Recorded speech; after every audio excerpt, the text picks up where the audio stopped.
Dalam sebuah hadis Rasulullah SAW bersabda, la yu'tillahu li ahadin khamsan illa wa qad adalahu khamsan ukhra.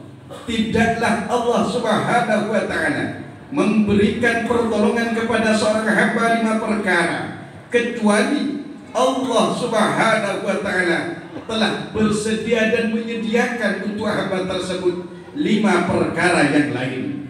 Yang pertama, la yu'tihi syukra illa wa qad adalahu ziyadah. Tidaklah hati dan lidah seorang hamba digerakkan dan dipermudah oleh Allah untuk bersyukur kepada Allah atas nikmat yang telah Allah berikan kepadanya, kecuali Allah telah bersedia untuk menambahkan nikmat-nikmat yang Allah berikan tersebut kepada kita. Karena Allah berfirman, Bismillahirrahmanirrahim, la in syakartum la azidannakum wa la in kafartum inna adabi lasyadid.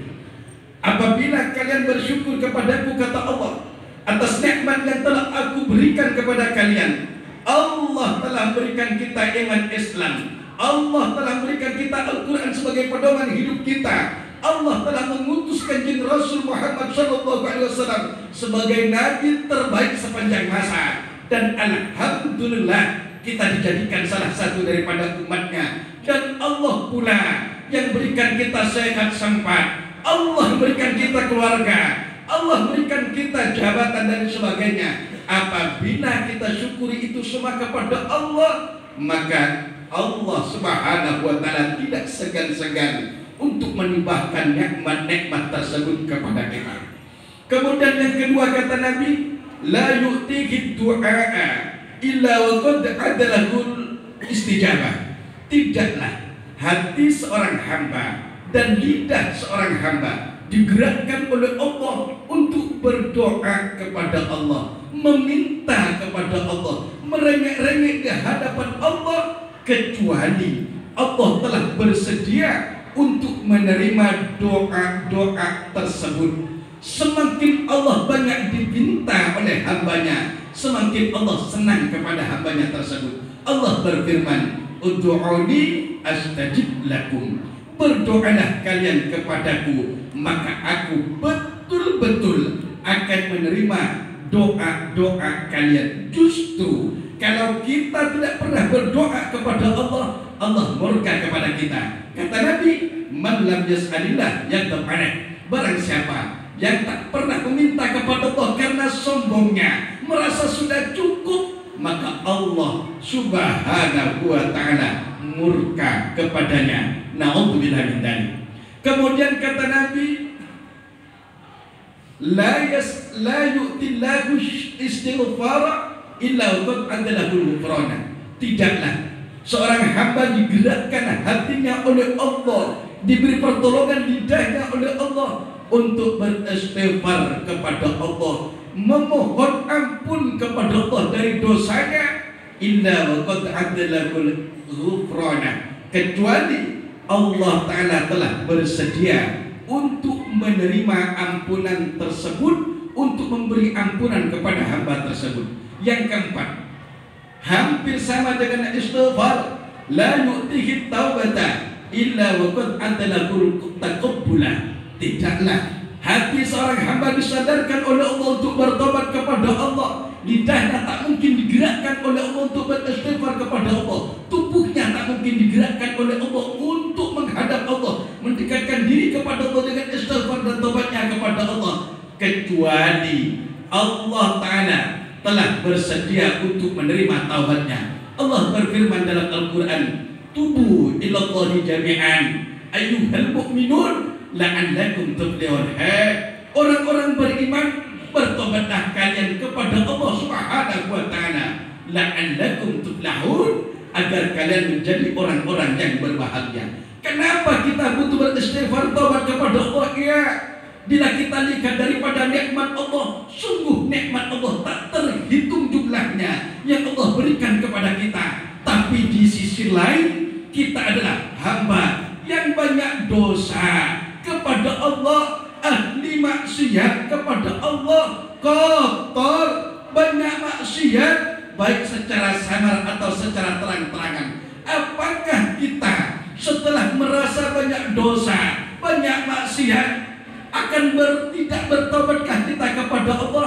Apakah kita harus putus asa? Jangan. Karena putus asa untuk bertobat kepada Allah dari satu dosa, maka putus asa tersebut lebih besar dosanya daripada dosa itu sendiri. Kita akui kepada Allah dosa kita, andai kata ditampakkan oleh Allah, mungkin lebih luas daripada langit dan bumi, mungkin lebih besar daripada gunung-gunung yang ada di dunia. Tapi ingat bahwa rahmat Allah, ampunan Allah bagi orang-orang yang betul-betul pengen kembali kepada Allah, itu jauh lebih luas, jauh lebih besar daripada dosa-dosa itu sendiri. Semoga kita diampuni oleh Allah. Kemudian yang kelima kata Nabi, la yutihi shadaqata illa wa qad adalahu taqabbulah.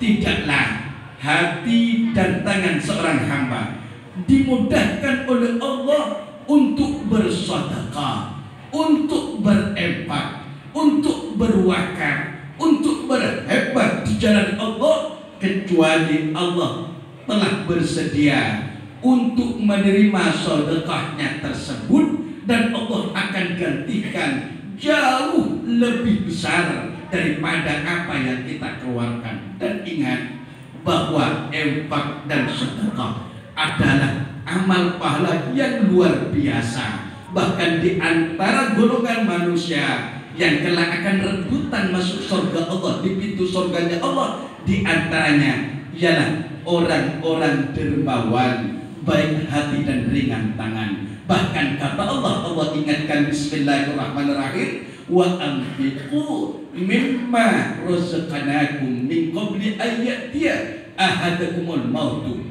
Ayo berinfaklah, berwakaflah, bersedekahlah, berzakatlah, berhebahlah dari sebagian harta yang kami berikan kepada kalian sebelum mati datang kepada kalian. Karena apabila ketika kita diberikan ilmu pelit dengan ilmunya, diberikan harta pelit dengan hartanya, diberikan jabatan pelit dengan jabatannya, diberikan kekuatan pelit dengan kekuatannya, maka kemudian kita mati, maka fayaqula rabbi laula akhartani ila ajalin qarib, ya Allah, tundalah ajalku sebentar saja Allah, fa'atuna la'akuna fa'asaddaqa wa akum minas salihin. Aku hanya ingin bersedekah Allah, aku hanya ingin berinfak Allah, aku hanya ingin menjadi hamba-hambamu yang saleh ya Allah. Tetapi kata Allah, wala yu'akhirullahu nafsan idza jaa ajaluha.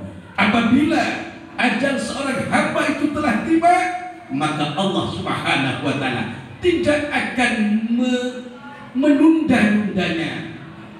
Apabila ajal manusia itu telah tiba, Allah tak akan majukan dan Allah tak akan tunda-tunda. Maka mumpung masih sehat, kita berusaha untuk menggunakan kesehatan ini untuk beribadah kepada Allah.